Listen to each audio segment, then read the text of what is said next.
Welcome everyone. I am Adeshewa Josh and this is Africa Matters. This week we look at the monkeypox outbreak, which has infected more than 9,000 people globally since May and is spreading to countries where the virus is not usually found. And we go to Kenya, where avocado farmers are still waiting to export their produce to China 6 months after a deal was signed. And we'll also dive into the Atlantic Ocean, where an NGO in Senegal is hoping that an underwater museum will not only revive marine life, but also help tackle overfishing.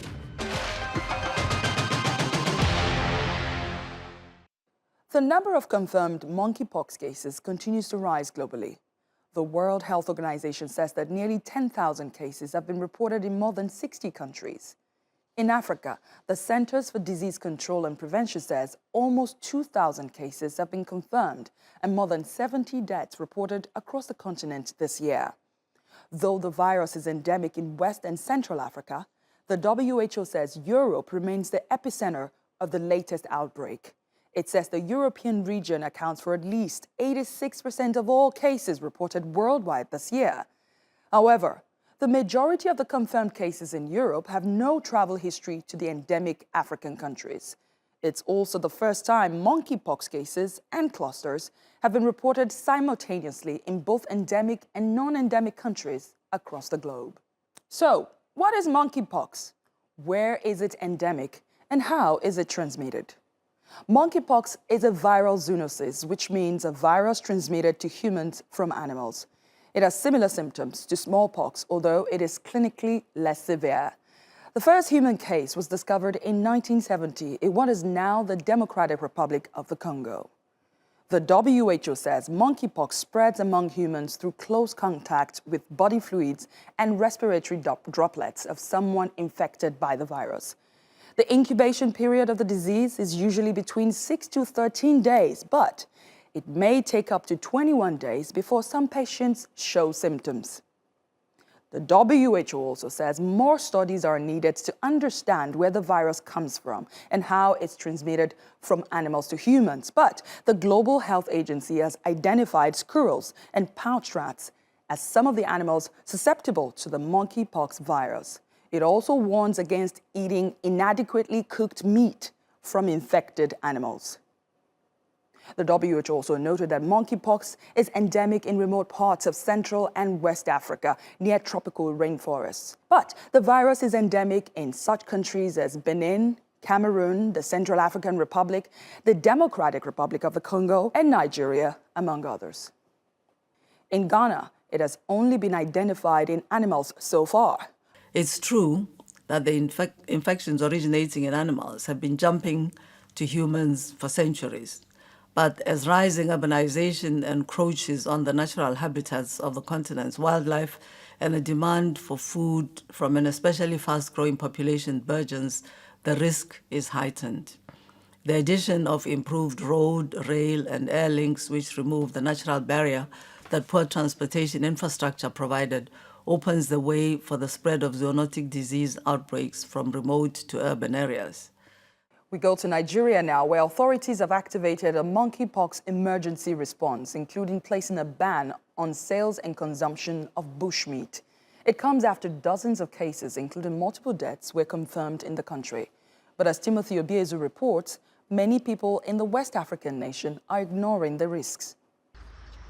Antelopes and squirrels are among the reptiles being dried to remove any threat of germs or diseases. Adamu Umar says he started the business from his hometown in Kano State 25 years ago. I don't know what the government is trying to insinuate. Since I've been selling and eating bushmeat, I've never heard of any sickness caused by the meat. Buyers like businessman James Asika are popular here and can pay between $300 to $500 for one animal. For me, bushmeat is good. I was born in the village. I grew up in the village. As a little boy in the village, I hunt this bushmeat. I go for hunting. So now seeing it here is a privilege for me because my village is far from here and it's what I like eating.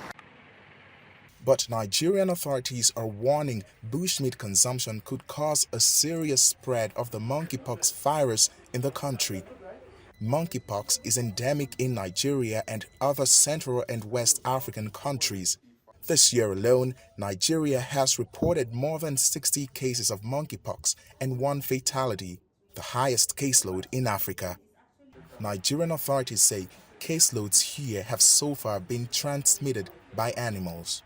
From our findings, especially surveillance sequencing activities, there is evidence that for us in country, much of our transmission has been from the animal to human. We've not been able to see a lot of human to human. And on the basis of that information, then you will say kudos to the government for taking that policy. Monkeypox re-emerged in Nigeria in September 2017 after nearly 4 decades of no cases. Authorities say there has been no new evidence of any unusual transmission with the new cases compared to previous incidents. Meanwhile, the WHO says it will be changing the name of the disease to a non-discriminatory one. But in the meantime, Umar and other dealers here will be hoping to continue their business without any restrictions. Timothy Obiezu, Africa Matters, Abuja, Nigeria. Let's hear more from Dr. Amit Thakker. He is the chairperson, Africa Healthcare Federation. He joins me from Nairobi, Kenya. Thank you so much for making our time to speak to us. There's talk about changing the name of the monkeypox virus. Why is this important, if at all? And that's a very important question. We've always had an issue about nomenclature and naming viruses and disease conditions. Just like we went through the coronavirus and we used the Greek alphabet to name it, the whole process of control, positioning became better. Less stigma. There was a stigma when we called it the South African variant, the Brazilian variant, the Indian variant. So to reduce stigma and to have better control, we should move away from naming it from where it starts or who carries it. And we should move away from the monkeypox and having it a scientific name. These viruses and zoonotic diseases have a tendency of moving or being carried by different animals and not only monkeys. And I think I support this situation. What do you think is driving the simultaneous outbreak of, for now, let's call it monkeypox, since the name hasn't changed, in and outside of the continent? I think inside the continent, a lot of it is imported cases, just like how Corona started. We've got people traveling and bringing it in. The local infections are still very low. You know, South Africa reported its 3rd case the other day. The local transmission, fortunately, is low. And that's when you go to crowded places. We've become a little better when it comes to social distancing, mask wearing. But I think the alarm bells are now sounding out. Like the WHO boss said, let's start contact tracing. If you don't contact trace early, this can spread and create another havoc, which we cannot afford. Dr. Thakker, let me just quickly take you back to your response about most of the cases are imported. So far, at least the ECDC says that the cases in Europe, for now, they haven't established any contact, they've not been able to trace it back to the endemic areas in Africa. So if they were brought in, where did you think that came from? I think people have started traveling. Remember, there was a lot of less traveling. So people have been in contact. Either they've had people from Africa going to Europe. You've had Europe visitors who've had contacts with others coming into Africa. More will be unraveled. I personally think it's definitely through travel and contact that we've been seeing these cases rise. So what can the rest of the world learn from African countries which have been dealing with monkeypox outbreaks? Look, I think one of the things the other countries should learn is quick reaction. Africa is doing really well. We are very aware of the non-pharmaceutical inventions, and we are very aware about picking up these conditions early. I hope we can contact trace and isolate the ones so that we don't spread it around. And I also hope we get the vaccines. Again, we shouldn't be the ones left behind. the fair share of vaccines must come to Africa. Without it coming, we will be again in the world practicing a double world economy. But then, and leaving Africa behind is really unfair. well, how do you then explain, if we're doing okay now, how do you then explain the number of deaths, you know, that has been recorded in Africa? How do you You see, explain the that? the case fatality rate is not alarmingly high. It's 4.7 to Right. 4.8%. But it's similar mostly to in what Africa so far. But we've been seeing that sort of levels even with other viruses. You're right, it's mostly in Africa. You know, our public health systems and our health systems are weaker, and people tend to go to hospitals much later. So we are finding that severe pneumonia cases or chest infections are the ones who then end up in hospital.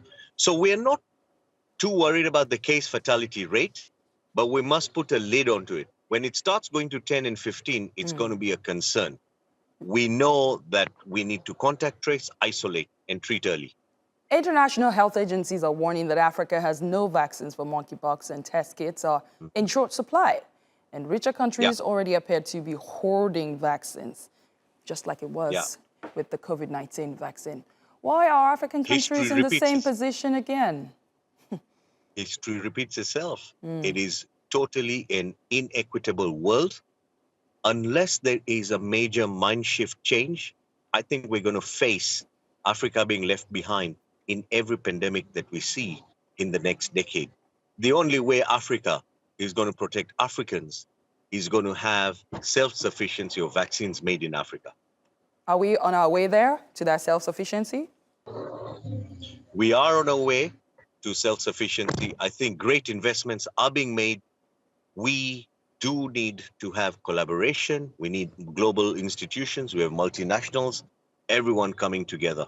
Right. And I think we are on our way there. Together we'll be stronger. Dr. Amit Thakker, very insightful to have you on the show. Thank you so much. The chairperson, Africa Healthcare Federation. We have more stories coming up for you here on Africa Matters, including a startup in Mogadishu hopes to report untold stories about women in Somalia. We'll find out how. And we'll profile an initiative in the Democratic Republic of the Congo that's helping create fuel pellets from waste and conserving forests.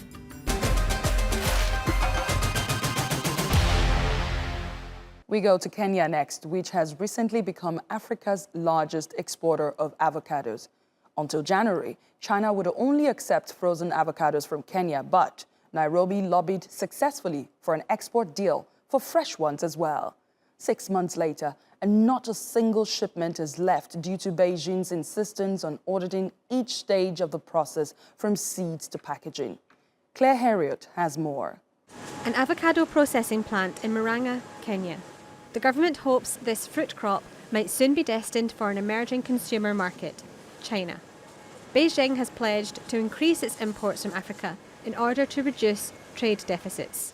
Almost half of Kenya's total fruit exports are avocados, and the industry is hoping that soon, almost half of those will be heading for China.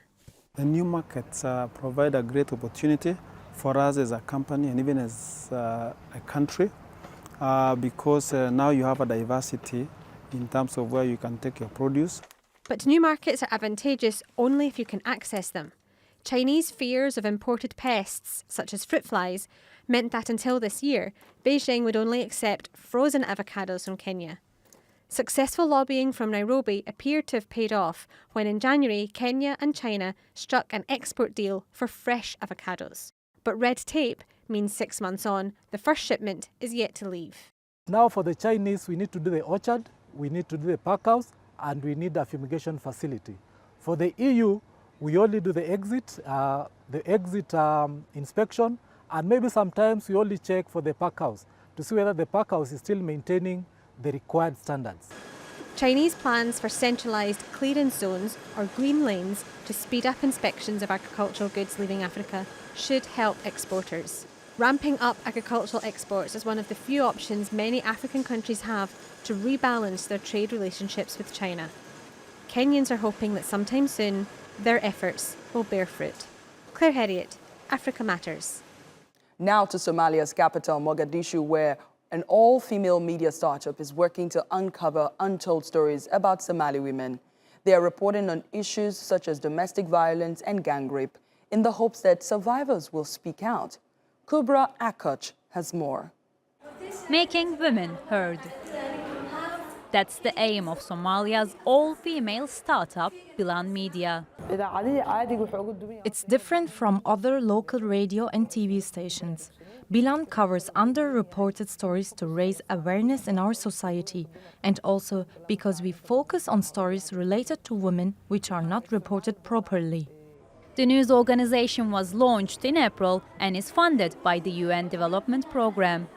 There are 6 journalists working at Bilan. They produce TV, radio and digital content and take part in every stage of production, from writing scripts to filming. Their coverage focuses on the lives of Somali women. 80% of their output focuses on domestic violence and rape, issues often considered too sensitive for broadcast in Somalia. It's a great startup for society, especially for women. It tries to cover the needs of women because it gives voice to the voiceless and focuses on the stories of vulnerable women. I think that's really important right now. Rape remains a rampant problem in Somalia. Women face backlash if they speak up against sexual violence, and most perpetrators go unpunished. Bilan journalists say having an all-female team encourages victims to speak up, and they believe their work will help bring change to their country. Kubra Akoch, Africa Matters.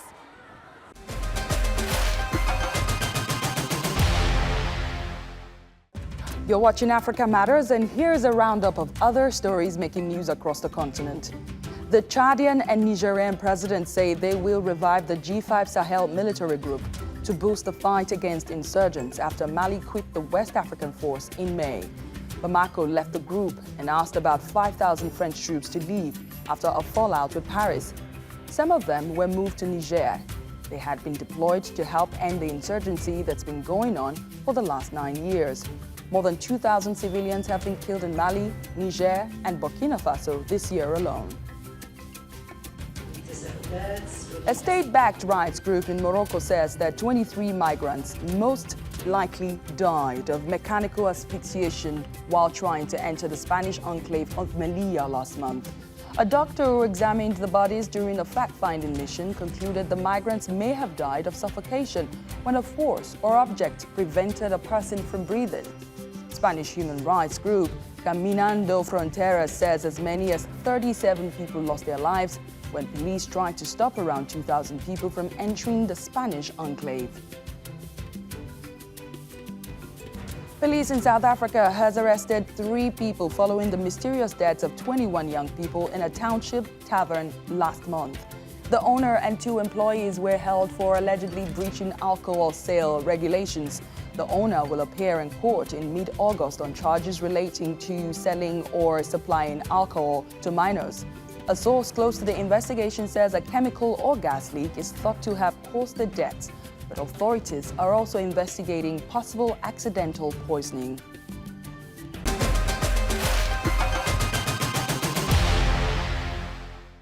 Welcome back. People in the Democratic Republic of the Congo have been living with fuel shortages and struggling with deforestation. But one initiative in a rehabilitation center for the elderly is helping to produce fuel pellets with all sorts of waste, as Usman Aliyu Uba reports. At age 62, Bavon Mubake is supposed to be enjoying retirement from a government job. But instead, he has found a new calling, making fuel pellets and helping to conserve the forests of Eastern Democratic Republic of the Congo. We go out and collect all sorts of waste, from maize stalks to decomposing leaves. We bring them back here and soak them. Then we dry them and grind them into powder. We put the powder in boiling water and mix it with carbonized sawdust, and then turn it into a briquette or fuel pellet.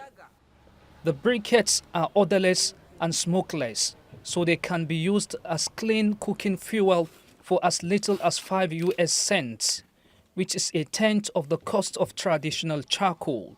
Environmentalists say they could offer other benefits. An ecological briquette project would contribute to the protection of the environment. That is to say, when we use the ecological briquette, it provides an alternative to firewood, but also when it's used, it reduces the frequency of firewood use. Global Forest Watch says the DRC's South Kivu province has lost 12% of its tree cover in the last 20 years, largely because of slash-and-burn agriculture and charcoal production. But Mubake's project that makes 2,000 briquettes every week is helping Bukavu city residents use fewer of the rainforest's resources. And Mubake's supervisor at the Elderly Rehabilitation Center says the project is about protecting the environment and making a living, but it's also keeping them young. Even if you're retired, we can still work. It is therefore a way to revitalize our physique, and by working, it helps not to reflect on the past. It is by working that we can maintain the physical, the psychological, and our intellectual capacity too.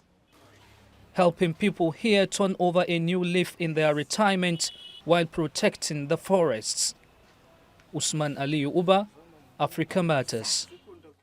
Our last stop is Senegal, where fish stocks are dwindling due to overfishing, posing a threat to livelihoods and food security.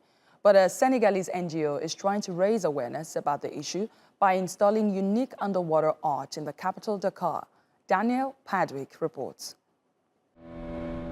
30-year-old fisherman Blaise Mbengwe heads out to the sea on a mission to find fish.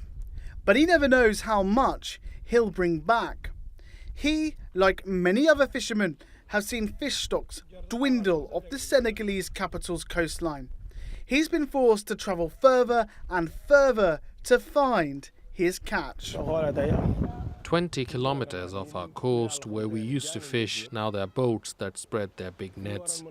The tuna that we used to catch and other species are caught by the trawlers. Today we caught 7 kilos of fish. The fish we went to catch, we sell for $3 a kilo, and it weighs 7 kilograms, so we've earned nothing. That's the current situation. Sometimes the profits are big, but there are times like this. West Africa's fish market was once one of the richest in the world. But now it's being depleted by industrial trawlers, who experts say comb the oceans to feed both the European and Asian markets. And now they're threatening people's livelihoods. According to World Bank data in 2017, almost 20% of Senegal's workforce works in the fishing industry. Now, a Senegalese NGO is trying to raise awareness about the issue. They've installed these artworks, made of eco-friendly items, to raise awareness of overfishing at Dakar's only underwater museum. The idea is to put these artworks there, so they are reefs. Marine life will come and cling to these reefs. So we will have micro seaweeds that will cling to them, fish that will eat these algae, crustaceans, and so on. The fish that was on the rock will move to this art piece, and eventually the fish that was there will move from one concrete installation to another. The bigger the museum gets, the more fish it will attract, and then the smaller fish it attracts, the bigger fish will come. The UN says around 35% of fisheries are now overfished. In 1974, it was just 10%. Fish prices are expected to increase by a third by 2030 as demand increases and supplies are further strained. Unfortunately, rising prices are an incentive to continue fishing, despite the threat to jobs and the environment. Daniel Padwick, Africa Matters. This week, we explore Semonkong in Lesotho. It's situated about 115 kilometers southeast of Lesotho's capital, Maseru, deep in the magnificent Maluti Mountains and near the Malasiane waterfall. Let's take a closer look.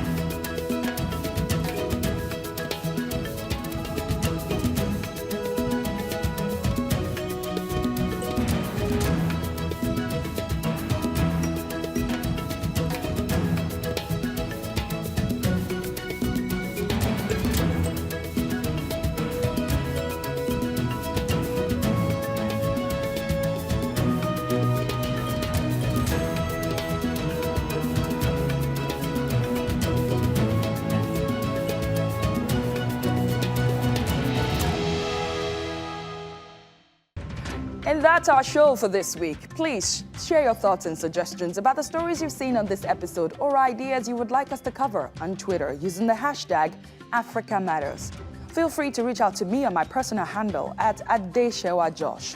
You can watch this episode and more on YouTube. Just search Africa Matters TRT World. Like, comment, and share. Thanks again for watching, and I'll see you next week.